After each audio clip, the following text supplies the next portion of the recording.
I do try to buy organic. I just feel that organic foods are better for our bodies. It seems ridiculous that organic food, whatever, the ones that's less processed should be more expensive. I've noticed that organic food tends to be a little more expensive. I'm not too well educated in genetically modified food, but just viscerally, it just doesn't seem like I want anything extra in what I buy. I want to know what I'm eating, you know, like I just don't want to stuff my face. I always say that the least processed, the better. Changing the structure of our foods that should grow naturally to feed our bodies. I just don't think it's healthy. It's vitally important to understand what we put in our bodies. Knowledge of the food that we eat will help us to make smart choices that are healthy as well as tasty. So what does that mean for everyone at home? Do we all have to become organic vegans in order to feel safe or protected from GMOs? Are GMOs even that bad in the first place? Today we'll speak with Joel Kahn, who's a vegan cardiologist, and Zachary Schafer, who is the director of the organization No GMO for Michigan.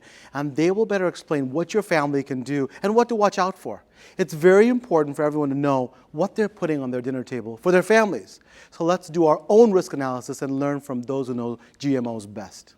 So I'm a gastroenterologist, and I practice and live in the suburbs of Detroit, Michigan. I'm a big sports fan. He became the Rhodes Scholar representative as well as the homecoming king at Ohio State. You know, what we're trying to do is replicate what you would have, for example, in my office. You know, we want to be real and answer questions that are tough sometimes. Take a topic and really understand it and develop a solution. At the end, we'll help the patient that's in front of us and also help the patients at home as well as in the studio audience. That's the essence of what we want to do.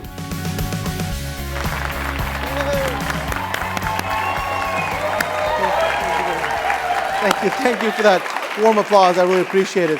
Today we're talking about GMOs. And joining me today is Zach Schafer, director of No GMO for Michigan. Please welcome him, Zach. Thank you so much for joining us. I appreciate it. Thank you very much. It's kind of an interesting topic. Lots of people, you know, I talked to some of my staff about GMOs before I did this show, and people don't know what's going on. What does that mean? What is GMO?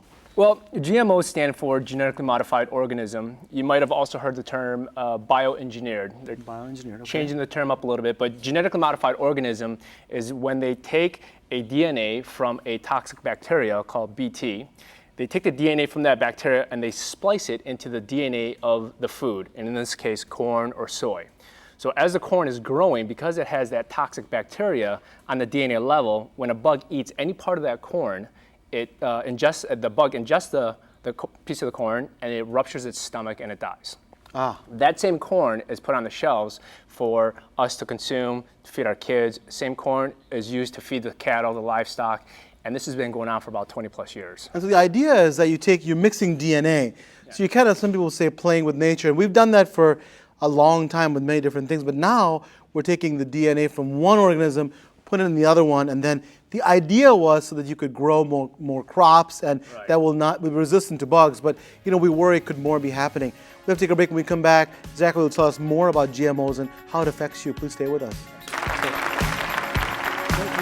They're finding that the bugs are becoming resistant to this actual corn, the insecticide of the corn. So they're spraying it with even more chemicals, more pesticide.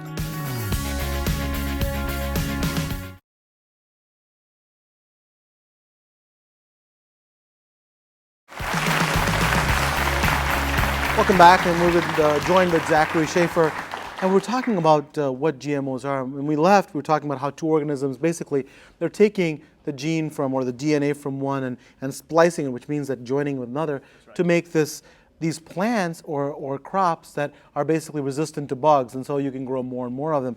And it seems like, so what's the problem? You know, why would you care that we can make more crops? Well, it turns out that you may have to use some of the products, for example, that the same company makes to kill bugs, etc., and then they can put it in 15 times the concentration that you generally can. Yeah. And talk about that a little bit, because it's a little bit of because on the surface, like great, you can grow more crops. What's the big deal? It's just that you can then, the same company turns around and does what? Puts toxic products in They do, and the interesting thing is the concept for genetically modified foods, for the foods themselves, they're saying that it's going to create bigger yield. Right. And they're going to be able to use less pesticide because it's resistant to the bug on a DNA level. That same corn, believe it or not, is regulated by the EPA as a pesticide because that's exactly what it is. However, because they have that toxic bacteria on the DNA level, they're finding that the bugs are becoming resistant to this actual corn, the insecticide of the corn. So they're spraying it with even more chemicals, more pesticides. Up to 15 times? Up to 15 times more. So you're getting not only super bugs, you're getting super weeds. So they're spraying it, and now they're coming up with things like 2,4-D. The glyphosate is not working, so they're coming up with older and older chemicals to constantly spray these crops to try and make them resistant to these bugs, to these weeds, and it's just not working. And that's the problem, that we come up with a concept that seems like it's legitimate, and then you go more and more. And the problem is the same companies that make these GMO foods also make these products. So interesting. What about for people watching at home? What ingredients are present that that there's so many of them, but some typical ingredients that you can think of that are GMOs? In the United States, there's primarily four, and this is the big four. It's corn, soy, canola oil, and sugar from sugar beets. Okay. Those four crops are 90% of all the corn in the United States is genetically modified. 90% of all the soy, all the canola oil. If you're cooking with canola oil, forget it. There's a very, very high likely chance that it's genetically modified. If it says organic, or if it says verified by the non-GMO project verification, you're good to go. But 90% of all the processed food that we eat contain genetically modified ingredients. It's in there, we're eating it. We've been doing this for 20 plus years, unlabeled, unbeknown to obviously the public.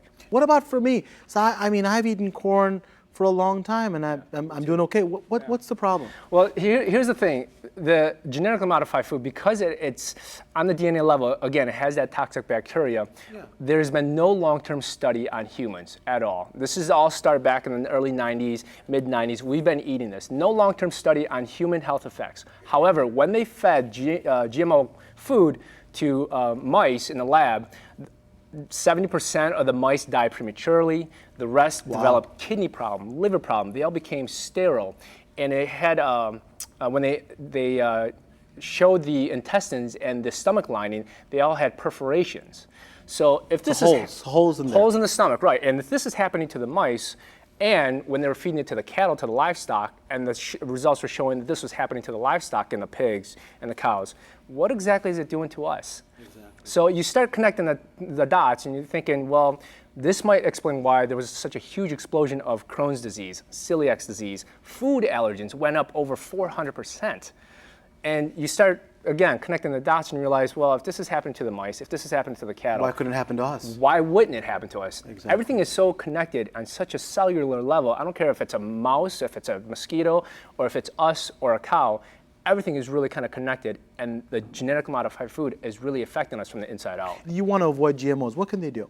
So, again, corn, soy, canola oil, or sugar from sugar beets, 90% of that is pretty much genetically modified. If you can't avoid it, and I know it's hard because about 90% of all the processed foods that we eat contain one of those ingredients: corn syrup, high fructose corn syrup, soy protein, etc. If you can't avoid those, and it's very hard to do so, try and go organic. There is a validity in eating organic foods. There really is. When you eat organic, and it's certified organic by at the very least the USDA, Oregon Tilth, or have the non-GMO project verification stamped on it. So the non-GMO verification project stamp. And if you see that stamp, at least you can be sure. If you don't, or if you don't have the certified organic, you really don't have a good idea, because otherwise it's a free-for-all, really, if you have those four groups. And those four groups are in so many foods. They're big groups, but then when you put them in individual foods, they're a tremendous amount. Zach, let me just we have to take a break. Thank you very much for joining us. We'll have you again for when we have our question and answer. When we come back, we'll be joined by Fiona Ruddy. Please don't go away. Many of the producers of the actual seeds, the genetically modified seeds, are also making the pesticides. So if you're a farmer, you get into this really tricky relationship where you are depending on one company for the seeds, but then also the pesticides to make sure those seeds are safe for growing or yielding.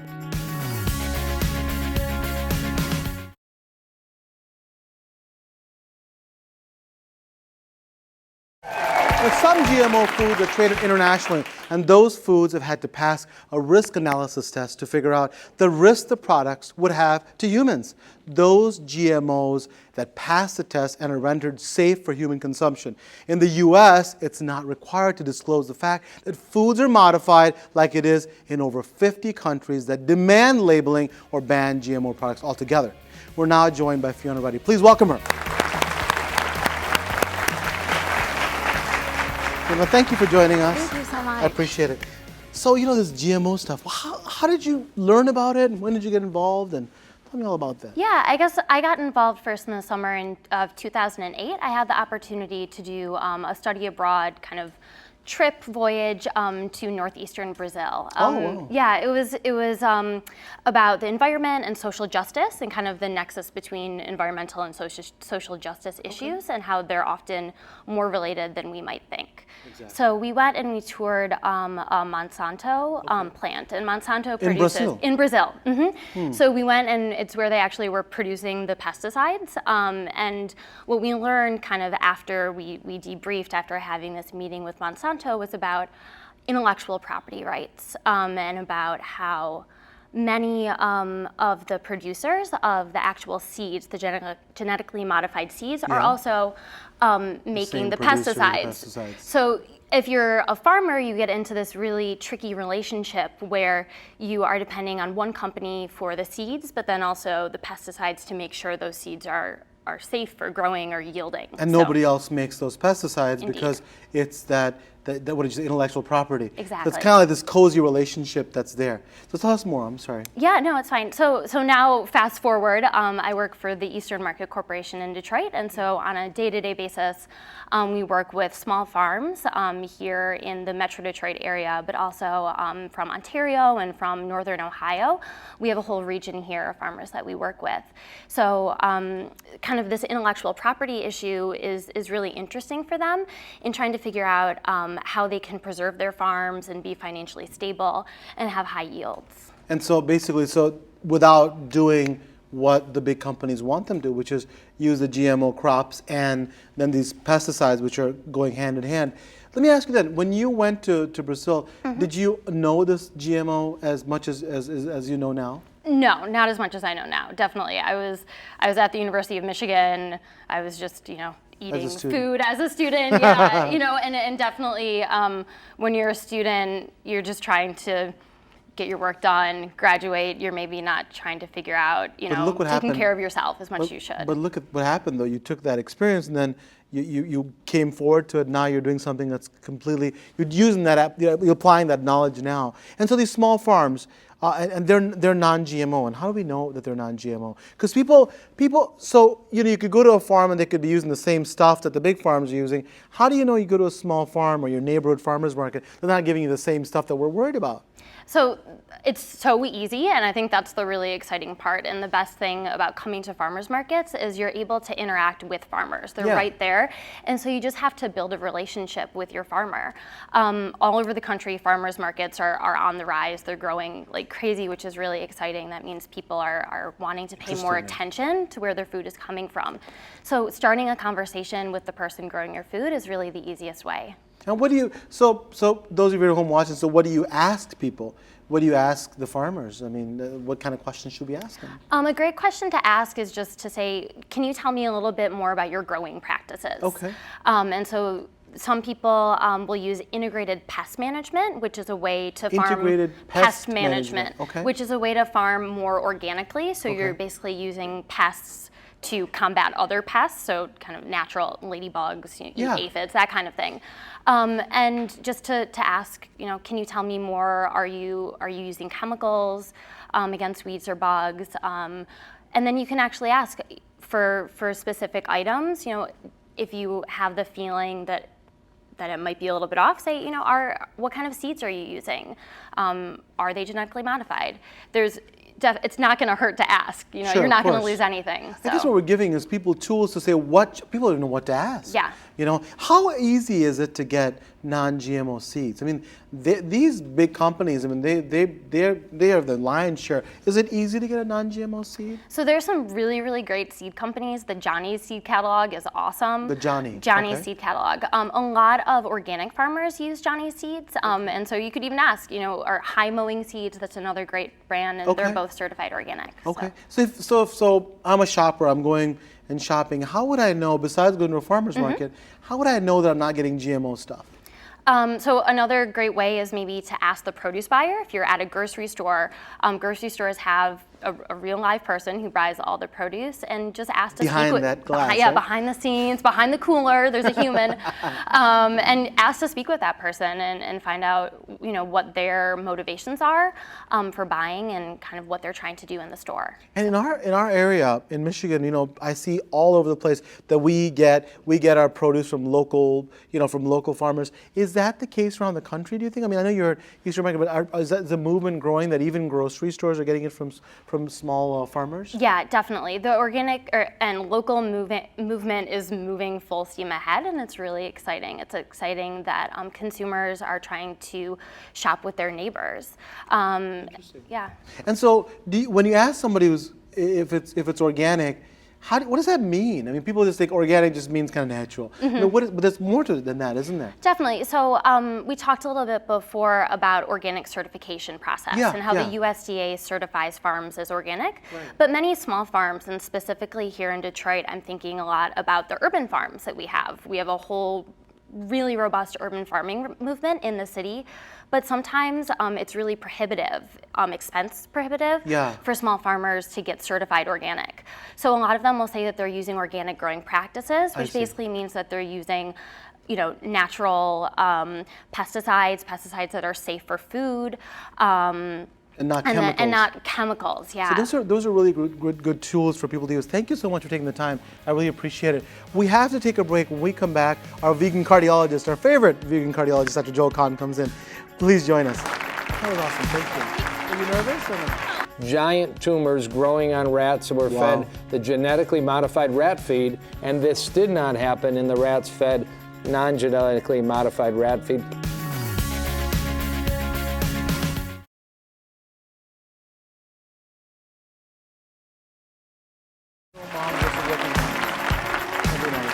Welcome back. We're now joined by our favorite cardiologist, Dr. Joel Kahn. Thank you for coming. Well, thank you. Yeah, an important topic, GMOs. What's your take on it, Dr. Kahn? I'm very concerned as a cardiologist that believes food is a way to heal your body. Food is medicine. We need to study this topic, and there are real scientific concerns that are out there that, you know, America ought to know, and I think ought to be upset about and make changes like Zach was talking about. Yeah, and then you're absolutely right. It's not. We're not saying that. Listen, it's yes or no, or we have all the answers, but at least let us get the information. And so, for your family, do you look at the labels and actually worry about the GMOs? Well, I have, and you know what we follow, and I'd suggest people look at it. There's something called the environmentalworkinggroup.org, EWG.org. They put out the Dirty Dozen, the 12 fruits and vegetables you probably should spend money buying organic, no matter what your socioeconomic ability, because otherwise you're eating apples coated with more pesticides than apple, and it's really scary and it's sad. That's the Dirty Dozen. Anybody can check the list.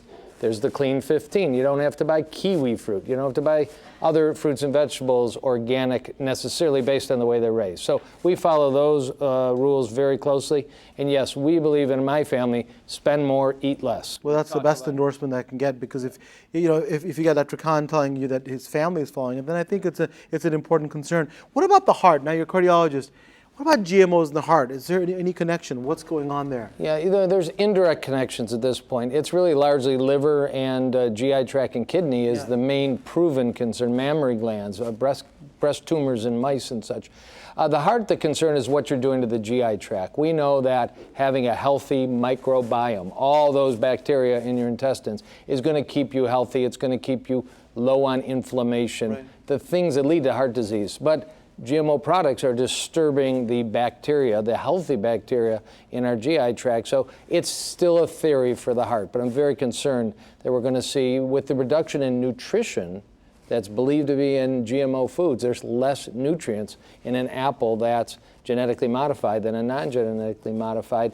People aren't getting nutrition. We're going to see blood pressure and other abnormalities following. Great points. The points Dr. Kahn's making, number one, there's this amazing amounts of information coming out about the GI tract and what's happening there. There are trillions of bacteria that live there. And what he's pointing to very, very accurately is that if you disturb that, if you change that whole environment, there's a whole balance that's going on there.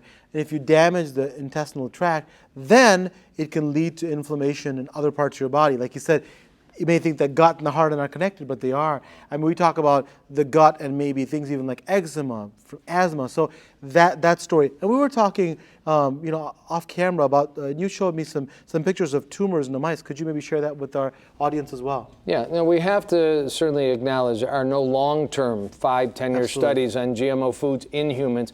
There may never be. Who's going to fund them? Certainly not the seed growers and the pesticide growers. But there are in animals now, and the typical lifespan of a rat is 2 years. So they've done studies now. Give them GMO rat feed, give them regular rat feed, and the growth of tumors in these rats is scary. So people may not like this picture, but there's black and white pictures from a scientific journal. This is from the best that medical people look at.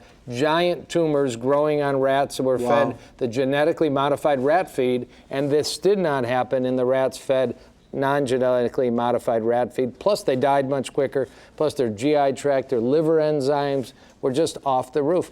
And very scary, estrogen levels go up. So we're talking already plastics in the environment, kids having periods at earlier levels. Now we've got another source that's disturbing estrogen, and the real concern is breast cancer somehow related. We don't know that. We only know about it in rats. Yeah, and the thing is, if you see it in rats, it serves to reason that, ask your legislators, ask people that can make the decisions that we need studies in human beings. Because if we don't have that, forever will the manufacturers say, well, these are mice, not humans, so they disregard those studies. Because you'll be honest, there are a lot of things that work in mice or don't work in mice that don't. The correlate is not always there with human beings. So this is an introduction for you to understand that there may be some problems. It's not to say that all GMO is bad or good, but rather to say, listen, if this rat is having this tumor, then you don't want this tumor in your children or in your parents, and so that's the issue. So important lessons that we have to be advocates for ourselves, our kids,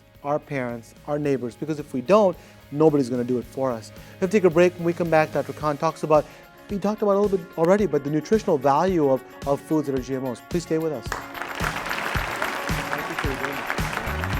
Potassium, magnesium, and sulfur are up to 50% lower in a genetically modified apple or squash or celery. Welcome back. Now we're with Dr. Joel Kahn. We're talking about GMOs.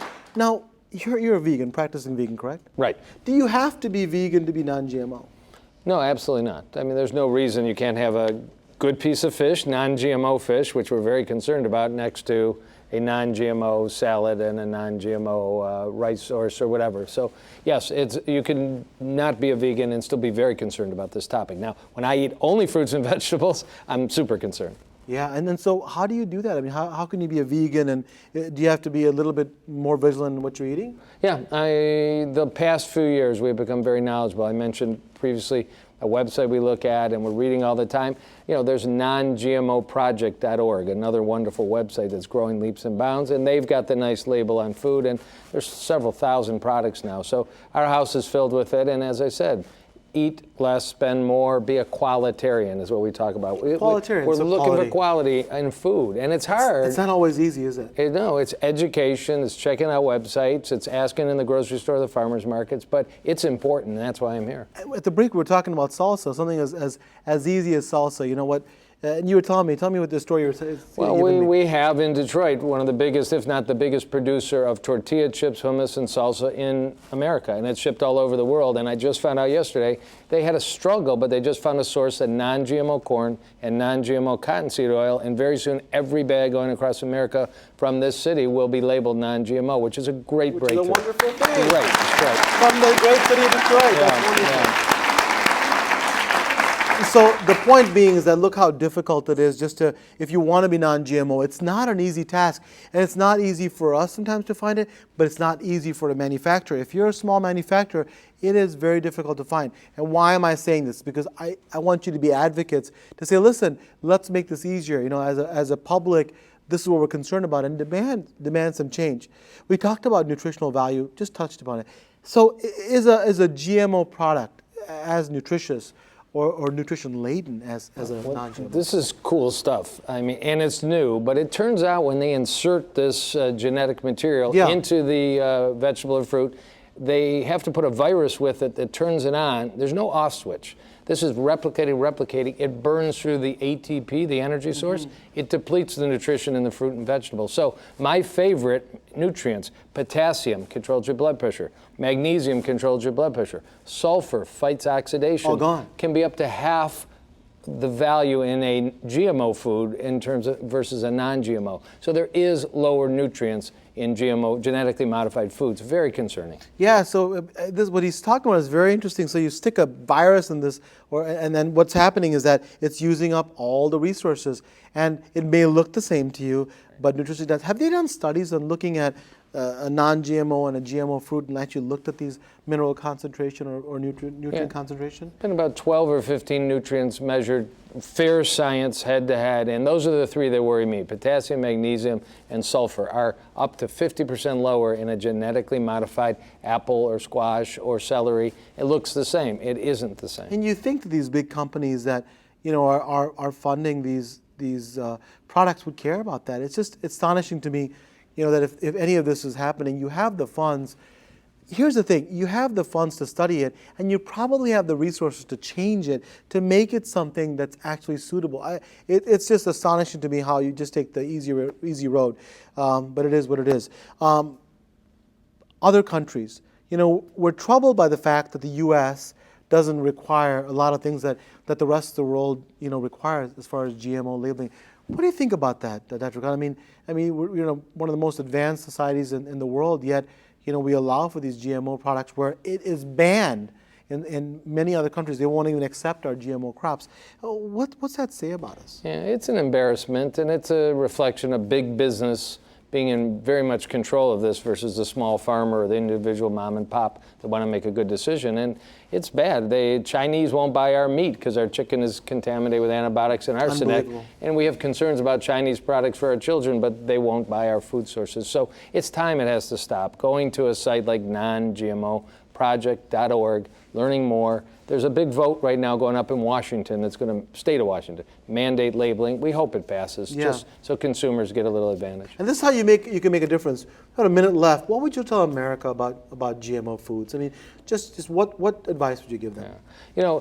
Right now we're all stuck. We talked about soybean, corn, cottonseed, and other sources. There's really no choice. You're going to get some genetically modified foods. Stay on the topic, get on the internet, listen to shows like this, read websites, and I've mentioned a few, and it matters to your family, and let's work together and look for some changes. It's going to happen. On this show, we've had many people that are motivated, and if you're motivated, you can be like Zach, and you can really make a difference. If Zach had 50 Zachs with him in the state, I mean, imagine what would happen. I mean, there'd be a force to be reckoned with. Zach travels everywhere. So what's my point? My point is that advocate for yourself, advocate for your community. We can't say it enough. And it's not always glamorous. It's very, very difficult, but you can do it. Dr. Kahn, thank you very much for joining us. Thank you for bringing us up. No problem at all. When we come back, we'll have some questions from our studio audience, and we'll have some answers, hopefully. Please believe me, this is not the same corn that you ate 50 years ago, not the same wheat that you ate 50 years ago. This is not the same food that we have been eating 50 years ago, believe it or not.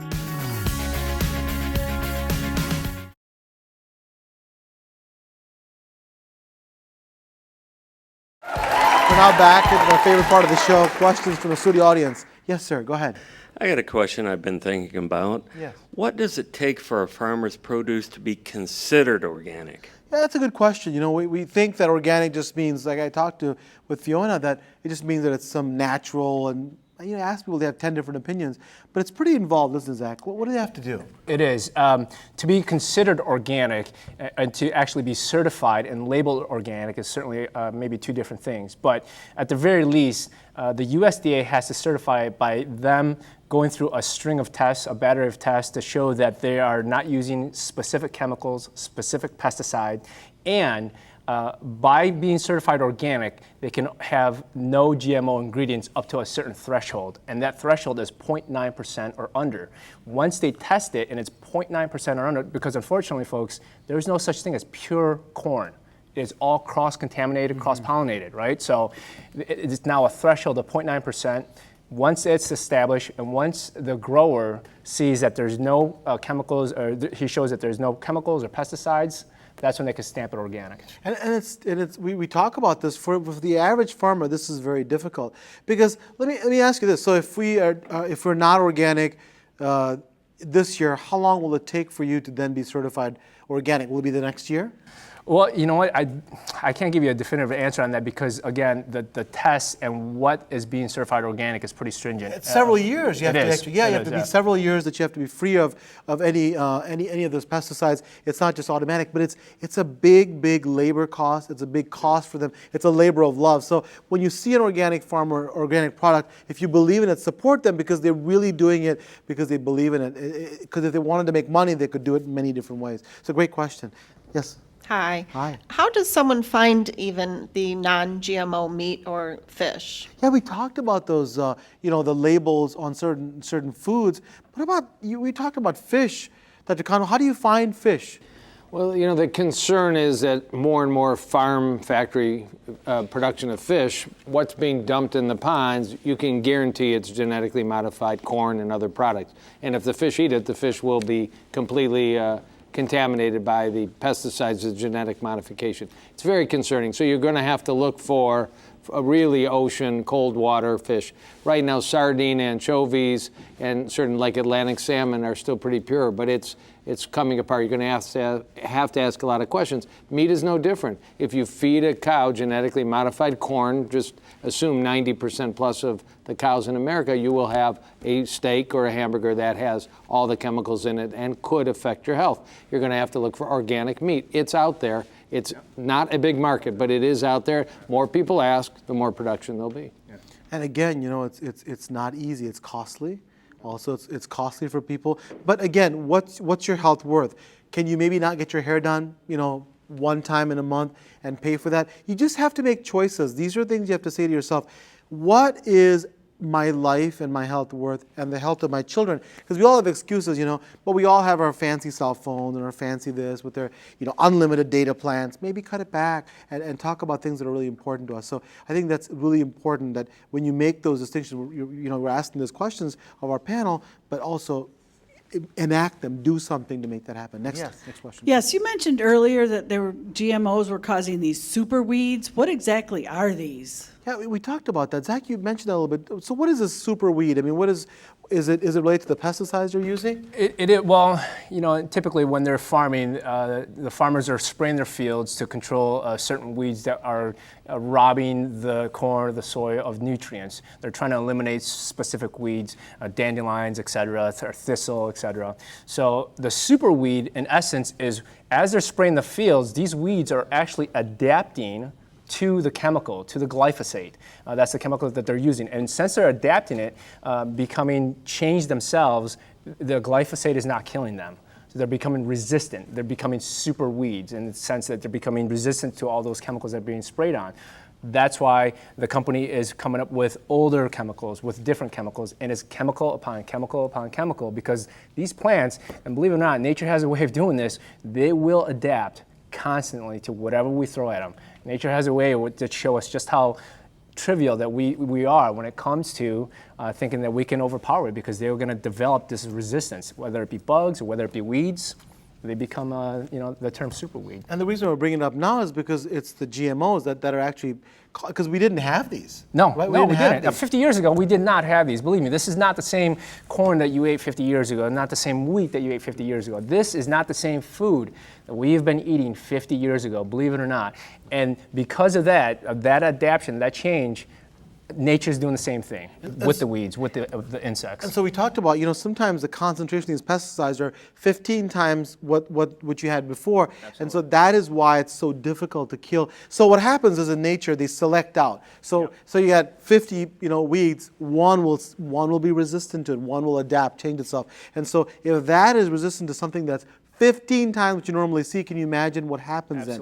And what's moreover is that it spills over to the soil of neighboring farms, and it just keeps going on and on. So even if you are a non-GMO producing a crop, just because your neighbor may be using the GMO crops, it spills over. They're great questions. When we come back, we'll have more great questions. Please stay with us. That if you take the day a baby's born and take a little blood from the umbilical cord, 90% of babies will already have these chemicals, these herbicides, everything built up in their bloodstream. 90%. 90%.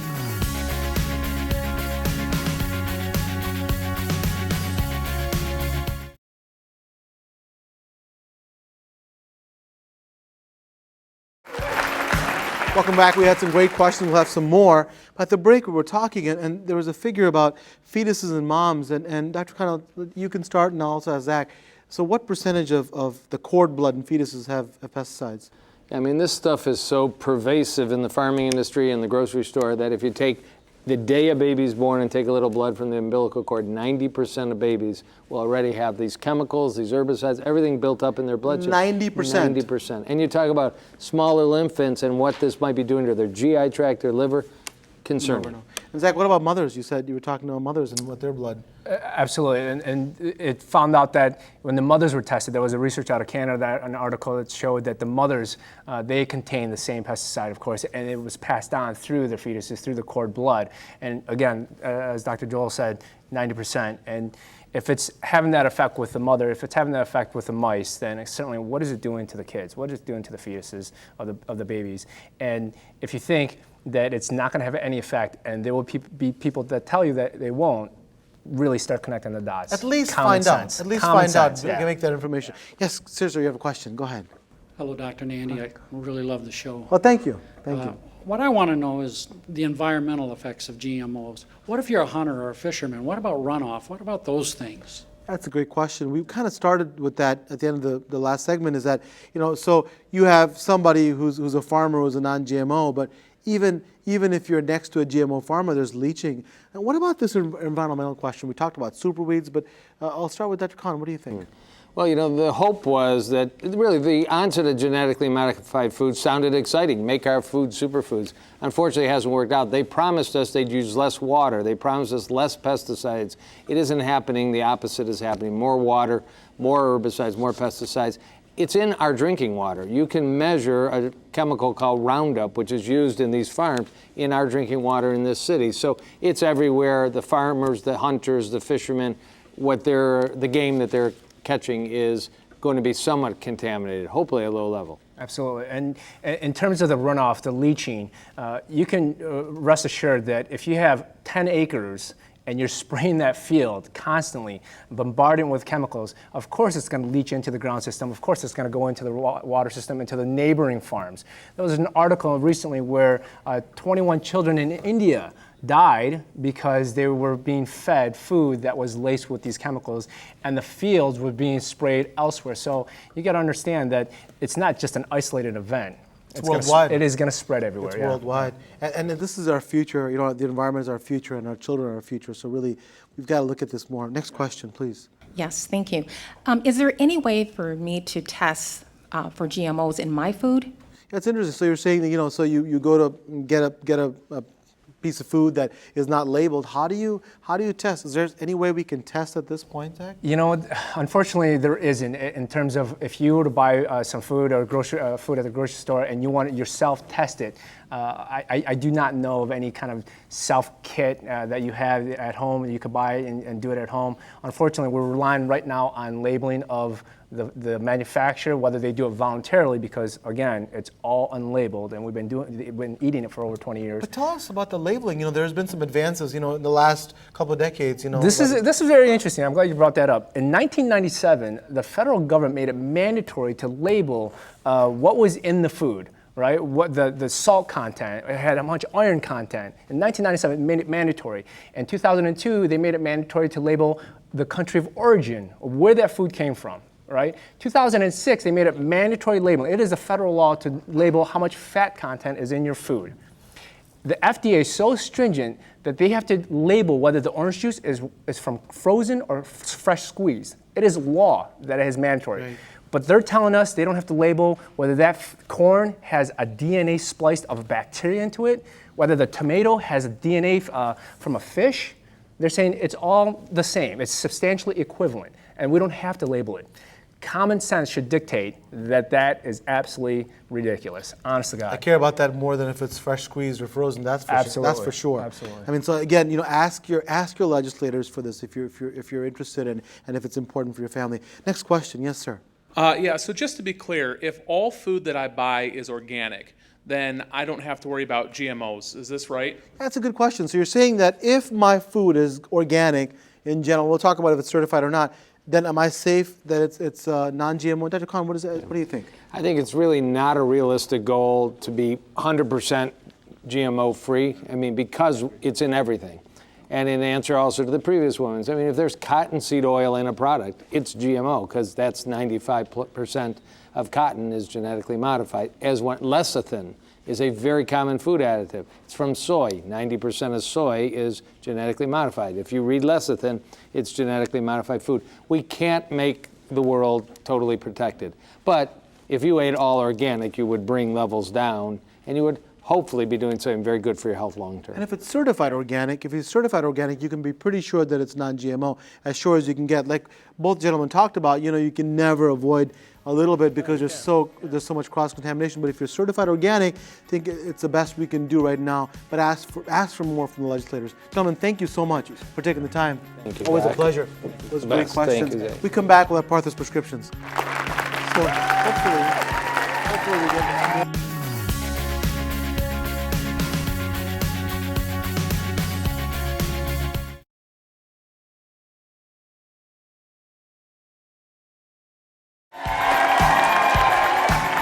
Today we've talked about GMOs. What can we take away from today's Partha's prescriptions? Know what you're eating. If you want to avoid GMOs, look for the non-GMO project seal. This seal tells you that the food is non-GMO. Also, if you feel GMOs may be harmful, ask your favorite food manufacturer to participate in the non-GMO verification project. GMOs may have increased toxicity. Advocate for your community and ask for legislation to study the effects of GMOs long term. Also, remember the easiest and cheapest way to get non-GMO foods are your own garden or your local farmers markets. They provide a delicious alternative for your health. For more information on GMOs or to revisit any of the information covered on today's show, visit our website at www.askdrnandi.com. Also, we'd love to hear from you. Join the discussion on our Facebook and Twitter pages. Just search Ask Dr. Nandi. Lastly, there's a beautiful word in the Hindi language that literally means the light in me honors the light in you. And that word is namaste. So namaste to each and every one of you. Thank you for watching and see you next time.